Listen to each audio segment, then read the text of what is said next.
जिन्होंने okay life care के platform से बहुत छोटे टाइम में करोड़ों रुपए कमाए हैं, करोड़ों रुपए की इनकम देखी है। और इतना तो लोगों का सैलरी नहीं होता जितना वो टीडीएस और जितना वो जीएसटी पे करती हैं। आइए उनकी जुबानी से सुनना चाहेंगे। मैं दीपा जी, आप अपने आप को अनम्यूट कर लीजिए, इसमें आपका वेलकम है। जी sir, thank you so much. Thank you so much sir, मुझे मौका देने के लिए, और thank you so much everyone इतने अच्छे वार्म वेलकम के लिए।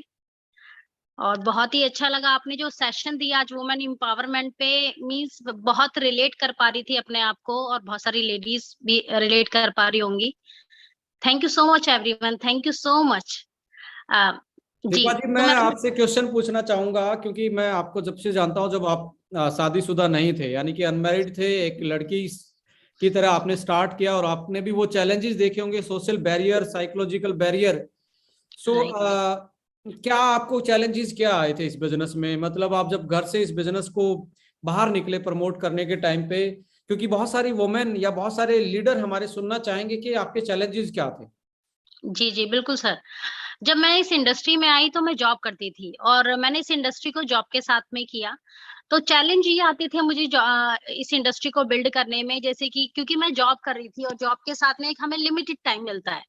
तो थोड़ा सा टाइम का बाउंडेशन था कि हम भाई 10 बज गए, ठीक है, एक दो दिन तो पेरेंट्स कुछ नहीं कहते थे, लेकिन अगर ये डेली होता था, 10 11 12 डेली हो रहा है, तो फिर कहीं ना कहीं बहुत ज्यादा प्रेशर आता था फैमिली से कि मीन्स इतना भी ज्यादा करने की क्या जरूरत है, ऑलरेडी आप जॉब कर रहे हो और जॉब के साथ में ये काम करने की क्या जरूरत है, इतना ज्यादा रात को 12 बजे आ रहे हो, घर पे कोई टाइम नहीं है ना। तो मीन्स कहीं ना कहीं पेरेंट्स चिंता भी करते हैं, वरी भी करते हैं आपकी सेफ्टी को लेकर, राइट। तो इस इंडस्ट्री में कहीं ना कहीं शादी से पहले ये चैलेंज होता है कि अपने पेरेंट्स को अपने कॉन्फिडेंट में लेना, है ना, सिक्योरिटी वाइज भी, है ना, आप बाहर जा रहे हो, उनको सिक्योरिटी वाइज बहुत टेंशन रहती है, बहुत चिंता करते हैं कि चलो ठीक है, सिक्योरिटी वाइज ठीक है, तो बच्चे ने कुछ खाया नहीं खाया ना। तो इसके लिए आपको अपने पेरेंट्स को खुद ही कॉन्फिडेंट में लेना होता है। तो मैंने अपने पेरेंट्स को खुद ही कॉन्फिडेंट में लिया। चैलेंजेस तो मुझे भी ये सारे बहुत थे। फिर कई बार मीटिंग सेमिनार करना है, मीटिंग सेमिनार में जाना, या किसी प्रोस्पेक्ट से मिलना, या टीम में मीटिंग करना, तो फिर वो हमारे वर्किंग डेज थे। तो वहां से कई बार फिर मैंने तो पूरे आपके आपके ये जो हम डिस्कस करते हैं सारे चैलेंजेस रहे हैं, चाहे पेरेंट्स की वजह से रहे हों या सोशल बैरियर जो रहे हैं, आपने कैसे ओवरकम किए? यानी हम जानना चाहेंगे कि क्या जी जवाब दिया आपने। क्योंकि यदि मैं सही हूं, तो यदि आपकी टोटल वर्थ देखी जाए, इनकम देखी जाए, ओके लाइफ केयर के साथ एसोसिएशन होने के बाद, मुझे लगता है कि करोड़ वाले उस सेगमेंट को आपने पार किया, जो कि अपने आप में एक बहुत बड़ी ड्रीम इनकम होती है। सो आपने स्टार्टअप आपने लिया था, उसके बाद शादी हुई, तो मुझे लगता है कि आप दोनों ने, कपल ने इस बिजनेस को आगे बढ़ाया। पर शादी से पहले जो चैलेंज थे और शादी के बाद जो चैलेंज थे, मुझे लगता है दोनों टाइप के, सेम टाइप के होंगे। पर कैसे ओवरकम किया? घर वालों को कैसे समझाते थे आप? जी जी पेरेंट्स को अपने कॉन्फिडेंस में लेना, जैसे कि हम ये क्यों कर रहे हैं। पेरेंट्स कहते थे कि आप ऑलरेडी जॉब कर रहे हो और सब कुछ ठीक है, फैमिली में ऐसी कोई फाइनेंशियल प्रॉब्लम भी नहीं है, तो आप इतना ज्यादा क्यों कर रहे हो। तो पेरेंट्स को अपने कॉन्फिडेंस में लेना कि मीन्स आप बहुत ज्यादा एम्बिशियस हो, आपको ये चाहिए। मैंने कई बार जैसे बहुत ज्यादा हो जाता था, पेरेंट्स बहुत ज्यादा डांटते थे मुझे, मेरे पापा बहुत डांटते थे, तो मैं कहती थी लाओ, मुझे एक गाड़ी चाहिए, मुझे एक लैपटॉप चाहिए, और 1 लाख रुपए महीने चाहिए, अगर आप मुझे दे सकते हो तो दीजिए मुझे, और मुझे नहीं तो मुझे ये करने दीजिए। तो ये मैंने अपने पापा से डायरेक्ट कहा, तो पापा फिर मतलब मुझे देखने लगे कि अच्छा चलो ठीक है, लेकिन तुम अपना ध्यान रखा करो। तो उसमें बहुत अच्छा ये रहा कि मेरी आज जो अपलाइन है सोनम, है ना, सोनम जी जी। जायसवाल, तो वो मेरे नियर में रहती थी। तो बहुत प्लस पॉइंट ये था कि ये कि ठीक है, अगर मैं रात में 12 बजे हूँ बाहर, 2 बजे बाहर हूँ, तो किसके साथ में हूँ, तो ये रहता था कि हाँ ठीक है मैं इनके साथ में हूँ। तो उनको कहीं ना कहीं थोड़ा ये सिक्योरिटी रहती थी कि ठीक है।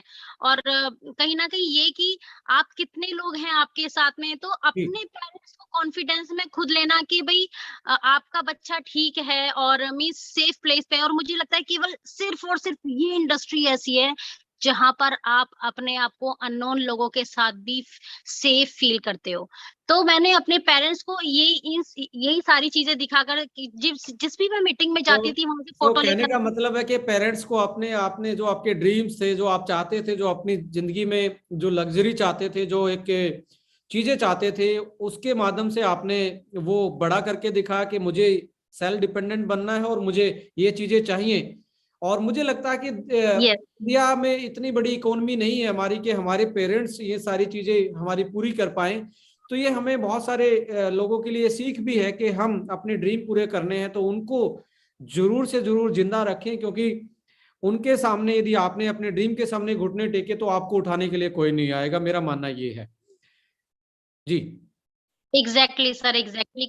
बिकॉज सर मैं ऑलरेडी जॉब में थी और फाइनेंशियली भी कोई ऐसी दिक्कत नहीं थी घर से ना, फिर भी अगर आप सर, अगर आप इतने कंफर्ट जोन में, अगर आपके ड्रीम्स नहीं है ना सर, तो मीन्स आप इस इंडस्ट्री में सफर नहीं कर सकते। मीन्स ये इंडस्ट्री में आप तभी मेहनत कर सकते हो, तभी स्ट्रगल को फेस कर सकते हो जब आप ड्रीमर होंगे।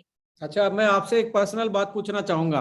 अभी प्रतीक जी और आप दोनों एक ब्यूटीफुल कपल तो हैं ही ओके लाइफ केयर में।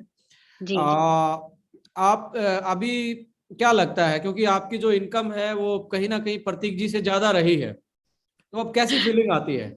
सही बताना, जो अंदर अंदर वाली फीलिंग आती है। आ, सर मुझे तो बहुत प्राउड फील होता है। मैं इवन प्रतीक को कहती हूँ, देखो मैं, आपका ड्रीम था कि मुझे 40 से पहले रिटायर होना है जॉब से, और मैंने आपको रिटायर कर दिया। ये आपका ड्रीम मैंने फुलफिल कर दिया। तो ये बहुत, हालांकि उनको भी प्राउड होता होगा, but I am feeling very proud कि मतलब उनकी सैलरी से ज्यादा हम एक अच्छी इनकम कर पाए, तभी वो अपनी जॉब से भी रिटायरमेंट लेकर आए, रिटायरमेंट लिया। चलो देखो, ये हमारे लिए भी एक बहुत बड़ी एक सीख है कि जितने भी कपल सुन रहे हैं कि एक वुमेन बहुत बड़ा रोल प्ले कर सकती है। सो बीइंग ए वुमेन, आज एक आप वाइफ भी हैं, सो आप क्या हमें बताना चाहेंगे कि क्या गाइडेंस देना चाहेंगे कि डायरेक्ट सेलिंग इंडस्ट्री में आप क्या कर सकते हैं? कैसे मतलब ये इंडस्ट्री वुमेन के लिए बहुत अच्छी हो सकती है एज कंपेयर टू मैन? क्या डिफरेंशिएट आप फील करते हैं? ये सर बहुत अच्छी इंडस्ट्री है, और मुझे लगता है जैसे कि मैं फील करती हूँ, बहुत सारे जेंट्स हम लोगों को देखते हैं, बीइंग अ लेडी हम इतने सक्सेसफुल हैं और हम इतनी अच्छी ग्रोथ कर रहे हैं, तो बहुत सारे जेंट्स चाहते हैं कि उनकी वाइफ भी आए। लेकिन ये एकदम से नहीं होगा।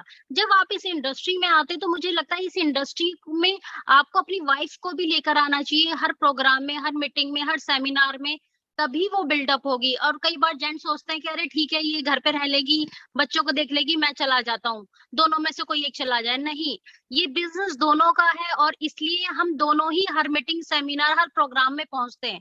क्योंकि ये बिजनेस ऐसा नहीं है कि प्रतीक चले जाए तो फिर मेरे को जाने की जरूरत नहीं। नहीं, मुझे भी वही नॉलेज चाहिए, वही ट्रेनिंग मुझे भी चाहिए जो प्रतीक को, क्योंकि तभी हम एक और एक 11 बन के काम कर सकते हैं। नहीं तो मुझे बहुत सारी चीजों के लिए फिर हस्बैंड पर डिपेंड होना होगा कि ठीक है, वो ट्रेनिंग तो मैंने नहीं ली। दीपा जी का बिल्कुल मानना ये है कि हर मीटिंग में आप अपनी वाइफ को, अपनी जो फीमेल जो घर पे है, चाहे वो अपनी आपकी सिस्टर क्यों ना हो, एक ऐसा माहौल बनाए, उनको उनको ऐसा प्लेटफॉर्म दे, उनको ऐसी सिक्योरिटी दे कि वो अपने अपने कदमों पे आगे बढ़ पाए, या कॉन्फिडेंस के साथ अपनी जिंदगी जी पाए। Self dependent, finance freedom, personal freedom, जितनी तरीके की फ्रीडम हो सकती है डायरेक्ट सेलिंग वो दे सकती है, बशर्ते आपको सोशल बैरियर से आगे उनको निकालना पड़ेगा, उनको वो सिक्योरिटी, उनको वो कॉन्फिडेंस देना पड़ेगा, जैसा कि दीपा जी ने और प्रतीक जी ने बिल्ड किया कि एक कॉन्फिडेंस के साथ एक कंधे से कंधा मिला के इस इंडस्ट्री में आगे बढ़े, और आज करोड़ों की इनकम इस डायरेक्ट सेलिंग बिजनेस से, ओके लाइफ केयर के प्लेटफॉर्म से इन्होंने अर्न की। और जैसा कि आप सुन रहे हैं कि अभी एज क्या है दीपा जी आपकी? ये वैसे लड़कियों से सवाल गलत होता है, बट फिर भी हम पूछना चाहेंगे। आ, सर मेरी एज है 34। 34, यानी कि 35 साल से पहले करोड़ों की इनकम बना लेना और उस यस। कॉन्फिडेंस के साथ बढ़ना और अपनी अर्निंग कैपेबिलिटी को बढ़ा लेना, तो मेरा मानना है इससे बड़ा जिंदगी में कुछ नहीं हो सकता।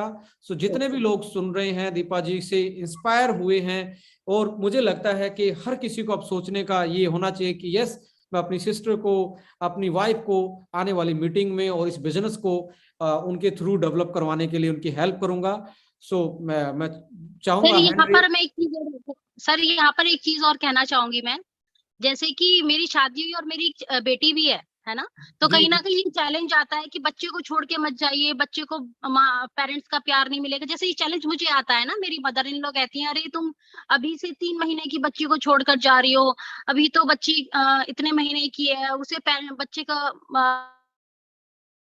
तो 3 दिन के लिए छोड़ के चली जाती हो, है ना? ये चैलेंज आते हैं कहीं न कहीं। तो मैं ये कहना चाहूँगी उन सभी जेंट्स से और जो लेडीज़ सुन रही हैं कि देखिए, जब वो बच्चा छोटा होता है, बच्चे को नहीं पता कि वो पेरेंट्स के पास में है, किसके पास में है। मतलब मैं ये भी नहीं कह रही हूँ कि किसी मेड के पास छोड़ जाओ, लेकिन हाँ, अपने लोगों के साथ में, जैसे कि आपकी मदर हो गई, आपकी मदर इन लॉ हो गई, आपकी सिस्टर हो गई, हम वहाँ पर बच्चे को भी छोड़कर जा सकते हैं और मुझे लगता है ये सबसे अच्छा टाइम है इस बिज़नेस को बिल्ड करने का। अगर हम ये सोचकर घर पर बैठ जाएँ कि बच्चे को माँ का प्यार नहीं मिलेगा, बच्चे जब 12 साल के, 15 साल के होते हैं ना, वही बच्चे कहते हैं कि अरे! वो देखो उसकी मम्मी कितनी स्मार्ट है, वो उसकी मम्मी तो बहुत अच्छी है, वो जॉब करती हैं, राइट? बच्चे ही अपनी मदर को दूसरों की मदर से कंपैरिज़न करने लगते हैं और जब बच्चे एक अच्छी एज में आते हैं, स्टडी की समय अच्छी स्टडी नहीं दे पाए, तो वही कहेंगे आप क्या कर रहे थे? वही हम पर क्वेश्चन मार्क क्रिएट करते हैं। तो ये चीज़ ना कोई नहीं समझता being but being being a good parents आपकी जिम्मेवारी है यस, कि, क्योंकि मेरा मानना है कि बच्चे ने फोर्स नहीं किया कि मैं आपके घर पैदा होऊंगा। ये हमारी चाहत थी पेरेंट्स की कि हम अपना बच्चा पैदा करें और अपने परिवार को आगे बढ़ाएं, यानी कि हमारी भी रिस्पॉन्सिबिलिटी बनती है कि उसको एक अच्छा प्लेटफॉर्म, एक अच्छी एजुकेशन, एक अच्छी लाइफ उसको हम बीइंग ए पेरेंट्स दे पाएं। और direct selling platform no doubt एक बहुत अच्छा प्लेटफॉर्म हो सकता है कि हम अपनी अच्छी अर्निंग कर पाए और अपने कॉन्फिडेंस के साथ अपनी जिंदगी को आगे बढ़ा पाए। थैंक यू दीपा जी हमारे साथ जुड़ने के लिए। पर लास्ट क्वेश्चन मैं आपसे पूछना चाहूंगा आज के सेमिनार का कि जी। क्या चैलेंज लेना चाहते हैं स्पेशली वुमेन। आज आपने अपनी पर्सनल आपके इसमें इमोशंस और सिक्योरिटी बैरियर, सोशल बैरियर, सारी चीजें आपने फेस की होंगी कि जी। आप क्या चैलेंज लेना चाहते हैं वुमेन के लिए। आप एक सक्सेसफुल एंटरप्रेन्योरशिप में आप काम कर रहे हैं अभी, तो आप क्या चैलेंज लेना चाहते हैं, क्या करना चाहते हैं अभी, कोई वुमेन के लिए कोई स्पेशली प्लान आपका हो। जी, जी, जी। बिल्कुल मैं जितनी भी लेडीज़ से मिलती हूँ, मैं उनको स्किलफुल बनाने पर ज़्यादा फ़ोकस करती हूँ। और जब भी मैं किसी लेडीज़ से मिलती हूँ, तो मैं कोशिश करती हूँ उस फैमिली से मिलूँ, उसकी पूरी फैमिली को अवेयर करूँ कि जब मैं कर सकती हूँ बीइंग अ फीमेल, तो why not means she means why not you, आपको क्यों नहीं करना चाहिए? और इस इंडस्ट्री में क्या पोटेंशियल है, मैं उस फैमिली में बैठ के मैं उसको बताती हूँ ताकि उसकी फैमिली उसको अलाउ करे, कोई भी किसी भी तरह का सोशल बैरियर या फैमिली बैरियर ना आए। और कोशिश करती हूँ ज्यादा से ज्यादा लेडीज में उनको स्किलफुल बनाने का। Very good, so nice of you आपसे बात करके। और जितने भी सुन रहे थे, मुझे जितने भी यहाँ मैसेज दिख रहे हैं, बहुत अच्छे मैसेज आ रहे हैं सभी लोगों, और आपका सब लोग थैंक यू बोल रहे हैं और सभी के लिए इंस्पायरेशन का काम करें। और इस इंडस्ट्री में वुमेन की भागीदारी को बढ़ाने के लिए, वुमेन को एम्पावर करने के लिए दीपा जी, मैं आपसे पर्सनली ये रिक्वेस्ट करना चाहूंगा कि उनके लिए जितना किया जा सकता है आप जरूर करें, और आपसे यही उम्मीद हम फ्यूचर में रखेंगे। Thank you so much for connecting with us and talking with us. Thank you so much. Wish you thank you all the sir. Best. Thank you.